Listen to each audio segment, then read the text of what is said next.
আসসালামু আলাইকুম, welcome Tajin world. আজকে আমি পুঁটি মাছ দিয়ে চিংড়ি দিয়ে রান্না করবো। তো সেই তেলের মধ্যে পেঁয়াজ দিয়ে দিচ্ছি, আদা রসুন দিয়ে এটাকে ভাজা ভাজা করে নিলাম। তারপরে লবণ দিয়ে দিচ্ছি, হলুদ দিব ও মরিচের গুঁড়া দিব। মরিচের গুঁড়াটা বেশি দিব, হলুদটা কম দিব। কিন্তু আমার এখানে মরিচের গুঁড়ার মধ্যেও একটু কালার হয়ে গেছে, তাই হলুদের মানে তরকারি কালারটা একটু লাল লাল হয়ে গেছে।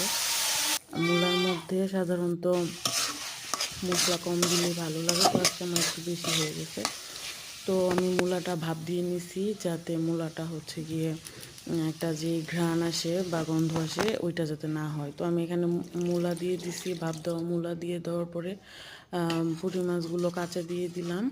উপরে দিয়ে দেওয়ার পর শাক বাটা দিয়ে দিছি। তো এই ঝোল শুকায় গেলে মোলা তো দিয়ে পুট এই পুঁটি মাছটা খেতে খুব ভালো লাগবে। ধনিয়া পাতা দিয়ে দিলাম। তো বাসায় ট্রাই করবেন। Thank you for watching.